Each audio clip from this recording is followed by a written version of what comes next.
नमस्कार। एक बार फिर से आप सभी का बहुत बहुत स्वागत है परीक्षा वर्ल्ड के इस यूट्यूब चैनल में। दोस्तों, इकोनॉमिक्स यानी कि अर्थशास्त्र की जो क्लास हम चला रहे हैं पीईटी 2022 के लिए, उसका यह चौथा वीडियो है। आज का हमारा यह जो चौथा वीडियो है मिश्रित अर्थव्यवस्था पर आधारित है। यह जो आपका टॉपिक है मिश्रित अर्थव्यवस्था का विकास, निजी तथा सार्वजनिक क्षेत्र, आपका जो पीईटी का सिलेबस दिया गया है इकोनॉमिक्स के सेक्शन वाला, उसमें यह आपका सिलेबस मिल जाएगा, टॉपिक मिल जाएगा। तो इस टॉपिक को यहाँ पे हम पूरे डिटेल में कवर करने वाले हैं। हम केवल उन्हीं फैक्ट्स और पॉइंट को यहाँ पे डिस्कस करेंगे जहाँ से आपके एग्ज़ाम में प्रश्न पूछे जाने के चांसेस बहुत ही ज़्यादा होंगे। पिछला वाला जो आपका पीईटी का एग्ज़ाम हुआ था, यानी कि पहला जो पीईटी का एग्ज़ाम हुआ था, उसमें इस टॉपिक से एक प्रश्न पूछा गया था। तो यह टॉपिक आपके एग्जाम के लिए काफ़ी ज़्यादा महत्वपूर्ण है। तो चलिए वीडियो को स्टार्ट करते हैं। बिल्कुल छोटा सा वीडियो होगा लेकिन बहुत ही ज़्यादा यह फ़ायदेमंद होगा, बहुत ही ज़्यादा यह नॉलेजेबल वीडियो आपका होने वाला है। तो चलिए वीडियो को स्टार्ट करते हैं। तो सबसे पहले हम मिश्रित अर्थव्यवस्था के बारे में जानें कि मिश्रित अर्थव्यवस्था होती क्या है।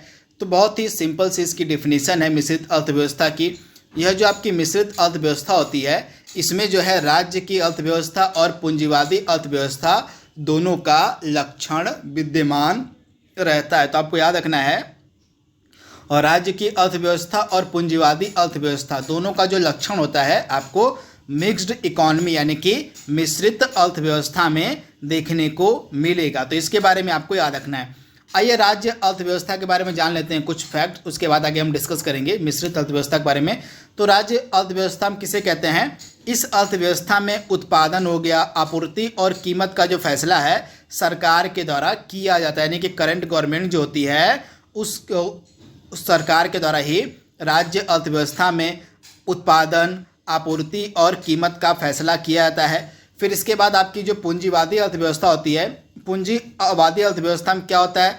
तो पूंजीवादी अर्थव्यवस्था में जो है किसका उत्पादन होगा, कितना उत्पादन करना है और उसकी बिक्री किस कीमत पर की जाएगी, इन सभी का जो निर्धारण है वह बाजार यानी कि मार्केट के द्वारा किया जाता है। तो ये बेसिक डिफरेंस आप याद कर लीजिएगा जो मैंने आपको बताया है, राज्य अर्थव्यवस्था में क्या होता है और पूंजीवादी अर्थव्यवस्था में क्या होता है। जब ये दोनों अर्थव्यवस्थाएं आपस में मिलकर कार्य करती हैं तो इन्हीं को हम मिश्रित अर्थव्यवस्था कहते हैं। तो मिश्रित अर्थव्यवस्था में क्या होता है? पब्लिक और प्राइवेट। पब्लिक का मतलब क्या हो गया यहाँ पे? सरकारी कंपनी, सरकार से हो गया, और प्राइवेट का मतलब यहाँ पे हो गया और निजी क्षेत्र से हो गया। तो पब्लिक और प्राइवेट दोनों आपस में मिलकर कार्य करते हैं मिश्रित अर्थव्यवस्था में। तो हमारा देश किस प्रकार की अर्थव्यवस्था वाला देश है? बहुत बार एग्जाम में पूछा गया है। तो हमारा जो देश है मिश्रित अर्थव्यवस्था वाला देश है। तो इसके बारे में आपको याद रखना है। तो वही सारी चीज़ें जो मैंने आपको बताई हैं यहाँ पे लिखी गई हैं। इसमें जो है मिश्रित अर्थव्यवस्था में कुछ आधारभूत और महत्वपूर्ण क्षेत्रों की जो आर्थिक जिम्मेदारी है सरकार के पास होती है, और बाकी की जो आर्थिक गतिविधियों की जिम्मेदारी है वह प्राइवेट सेक्टर यानी कि निजी क्षेत्र के लिए छोड़ दी जाती है। अंततः मिश्रित अर्थव्यवस्था में राज्य अर्थव्यवस्था तथा पूंजीवादी अर्थव्यवस्था दोनों के गुण विद्यमान रहते हैं। तो ये फैक्ट आपको याद रखना है।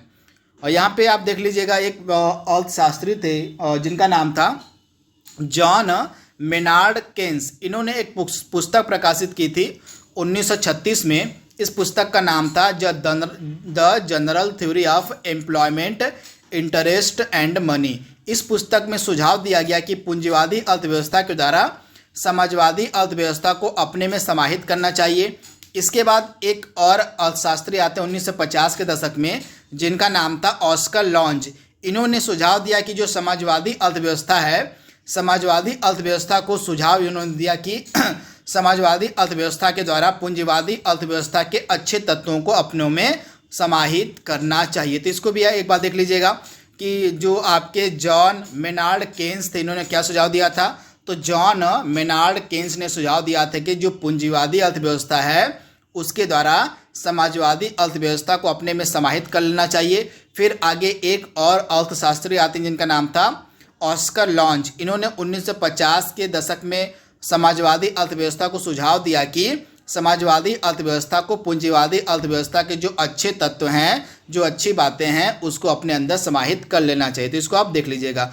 अंततः अब हम कह सकते हैं कि हमारा जो देश है भारत यह सार्वजनिक तथा निजी क्षेत्र के सह-अस्तित्व के कारण एक मिश्रित अर्थव्यवस्था वाला देश है।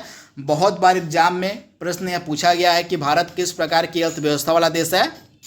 तो भारत जो है मिश्रित अर्थव्यवस्था वाला देश है। मिश्रित अर्थव्यवस्था में क्या होता है, सार्वजनिक क्षेत्र और निजी क्षेत्र दोनों जो है आपस में मिलकर कार्य करते हैं। तो ये सारी जानकारी आपको पता होनी चाहिए।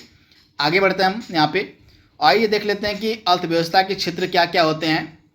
तो अर्थव्यवस्था की आर्थिक गतिविधियों के आधार पर जो है हम अर्थव्यवस्था को 3 श्रेणियों में बांट सकते हैं। ये 3 श्रेणियाँ कौन कौन सी हैं? प्राइमरी सेक्टर हो गया, प्राथमिक क्षेत्र जिसको हम कहते हैं, सेकेंडरी सेक्टर जिसको हम द्वितीयक क्षेत्र कहते हैं, और एक आपका हो गया टर्सरी सेक्टर यानी कि सेवा क्षेत्र। इन 3 क्षेत्रों में जो है अर्थव्यवस्था को विभाजित किया जाता है। तो आइए इनको एक एक करके डिस्कस कर लेते हैं। इसी से जो है एक प्रश्न एग्जाम में पूछा गया था, इन्हीं और क्षेत्र से ही एक प्रश्न, मुझे एग्जैक्ट प्रश्न याद नहीं, लेकिन इन्हीं क्षेत्र से ही, या तो प्राथमिक क्षेत्र से था या तो द्वितीय क्षेत्र से एक प्रश्न एग्जाम में आपके पूछा गया था पीटी 2021 के एग्जाम में। तो प्राथमिक क्षेत्र में क्या होता है, कच्चे माल और रॉ मटेरियल जो भी प्राप्त आपके होते हैं उनको हम रॉ मटेरियल को जो है प्राथमिक क्षेत्र के अंतर्गत रहते हैं। तो बेसिक कॉन्सेप्ट आपको याद रखना, जो भी रॉ मटेरियल होते हैं उनको हम प्राइमरी सेक्टर यानी कि प्राथमिक क्षेत्र के अंतर्गत रखते हैं। कृषि से संबंधित जितनी भी गतिविधियां होती हैं, कृषि और कृषि से संबंधित जितनी भी गतिविधियां होती हैं उनको हम प्राथमिक क्षेत्र के अंतर्गत रखते हैं। यहाँ पे आप देख पा रहे हैं यह एक ऐसा क्षेत्र है जहां प्राकृतिक संसाधनों को कच्चे तौर पर प्राप्त किया जाता है, यानी कि रॉ मटेरियल के तौर पर प्राप्त किया जाता है। प्राकृतिक संसाधनों को जैसे कृषि कार्य हो गया, उत्खनन का कार्य हो गया, पशुपालन हो गया, मछली पालन, इनको हम प्राथमिक क्षेत्र के अंतर्गत रखते हैं। इस क्षेत्र को जो है कृषि एवं संबद्ध गतिविधियों का क्षेत्र भी कहते हैं। तो इसके बारे में आपको याद रखना है। फिर इसके बाद जो भी रॉ मटेरियल होता है, जो भी प्राथमिक क्षेत्र के उत्पाद रॉ मटेरियल के तौर पर होते हैं, उनका जो इस्तेमाल है कच्चे माल के रूप में द्वितीयक क्षेत्र में होता है। तो इसके बारे में आपको याद रखना है, यानी कि कच्चे माल के रूप में जो भी आपका जो रॉ मटेरियल होता है उसका जो इस्तेमाल होता है द्वितीयक क्षेत्र में कच्चे माल के रूप में किया जाता है। तो इसके बारे में आपको याद रखना है कि जो भी आपके उत्पाद प्राथमिक क्षेत्र से कच्चे माल के रूप में प्राप्त होते हैं उनका जो उपयोग है द्वितीयक क्षेत्र के रूप में प्रोडक्ट बनाने के लिए किया जाता है। तो इसके बारे में आपको याद रखना है।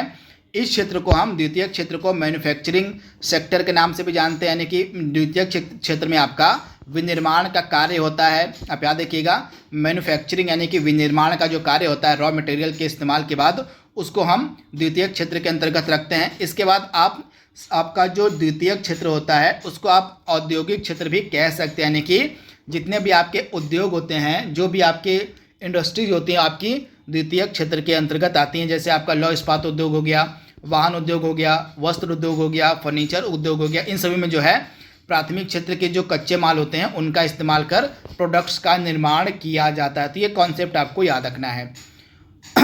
इसके बाद आपका तृतीयक क्षेत्र क्या होता है, तो यहाँ पे आप देख पा रहे हैं तृतीयक क्षेत्र में आपके सारे सर्विस सेक्टर आते हैं। जो भी सर्विस यानी कि जो भी सेवाएं वाले एरिया होते हैं उनको हम तृतीयक क्षेत्र के अंतर्गत रखते हैं। जैसे आपका बैंकिंग हो गया, बीमा हो गया, चिकित्सा हो गया, शिक्षा हो गया, पर्यटन हो गया, और संचार हो गया, रिटेल हो गया, ये सभी आपके सर्विस वाले एरिया होते हैं। इनको हम तृतीयक क्षेत्र के अंतर्गत रखते हैं तथा इनको जो है हम सर्विस सेक्टर के नाम से भी जानते हैं। यानी कि जितनी भी सेवाएं, जो भी सेवाएं हमें प्रदान करने वाले एरिया होते हैं, जैसे बैंकिंग का एरिया हो गया, इसके बाद बीमा हो गया, हॉस्पिटल चिकित्सा हो गया जिसको हम कहते हैं, शिक्षा एजुकेशन हो गई, टूरिज्म यानी कि पर्यटन हो गया, कम्युनिकेशन हो गया, रिटेल हो गया, ये सभी आपके और सेवाओं के अंतर्गत आते हैं, सर्विस के अंतर्गत आते हैं तथा इसी को हम तृतीयक क्षेत्र के अंतर्गत भी रखते हैं। तो इसके बारे में आपको याद रखना है। तथा आपका जो तृतीयक क्षेत्र होता है इसको हम सेवा से क्षेत्र यानी कि सर्विस सेक्टर के नाम से भी जानते हैं। तो इसके बारे में आपको याद रखना है।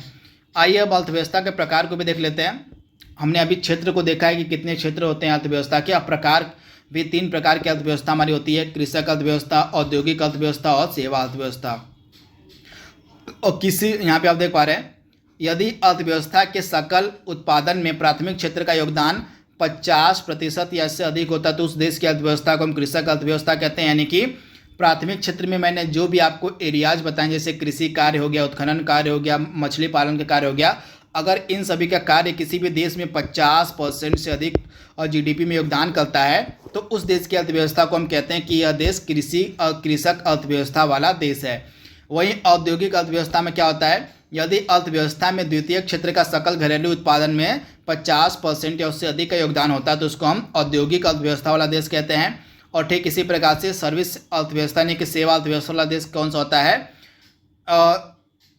अर्थव्यवस्था में जो है तृतीय क्षेत्र का सकल घरेलू उत्पादन में अगर योगदान 50% या उससे अधिक होता है तो उस देश को हम सेवा अर्थव्यवस्था वाला देश कहते हैं। तो इसके बारे में आपको याद रखना है, काफ़ी महत्वपूर्ण है। इसके बाद ये छोटा सा कॉन्सेप्ट आप याद कर लीजिएगा। अब फाइनली हम इंडिया को क्या कह सकते हैं, किस प्रकार की अर्थव्यवस्था वाला देश है? तो भारतीय अर्थव्यवस्था जो हमारी है, जो इंडियन इकॉनमी है, यह मिश्रित श्रम आधिक्य वाली कृषि प्रभारित। तो अब फाइनली हम इसको क्या कह सकते हैं? तो भारतीय अर्थव्यवस्था जो मिश्रित अर्थव्यवस्था, श्रम आधिक्य वाली अर्थव्यवस्था, कृषि प्रधान एवं प्रति व्यक्ति न्यूनतम आय तथा उच्च बेरोजगारी आदि विशेषताओं से युक्त जो है एक विकासशील अर्थव्यवस्था है हमारे देश की। तो इसके बारे में आपको याद रखना है। यहाँ पे कृषि प्रधान आप कर लीजिएगा, कृषि प्रधान। तो भारतीय अर्थव्यवस्था मिश्रित हो जाएगी, श्रम आधिक्य वाली अर्थव्यवस्था हो जाएगी, कृषि प्रधान एवं प्रति व्यक्ति न्यूनतम और प्रति व्यक्ति न्यूनतम आय तथा उच्च बेरोजगारी आदि विशेषताओं से युक्त जो है एक विकासशील अर्थव्यवस्था है हमारे देश की। तो इसके बारे में आपको याद रखना है। ये थोड़ा सा मिस प्रिंट हो गया है जिसको आप यहाँ से काट दीजिएगा। बस इतना आप याद कर लीजिएगा, इतना आप याद कर लीजिएगा फाइनली। तो हाँ, इसको आप याद कर लीजिएगा। तो यहाँ पे आपका बिल्कुल छोटा सा जो टॉपिक था मिश्रित अर्थव्यवस्था वाला, वह यहाँ पे समाप्त हो चुका है। आई होप यह वीडियो आपको पसंद आएगा, आपके एग्ज़ाम के लिए फ़ायदेमंद होगा। तो इसी उम्मीद के साथ इस टॉपिक को यहीं पे रोकते हैं तथा अगला जो इसका टॉपिक होगा इकोनॉमिक्स का, उसको हम जल्द ही आप तक पहुँचाने की कोशिश करेंगे। तो आज के लिए बस इतना ही। Thank you, thanks for watching, thank you.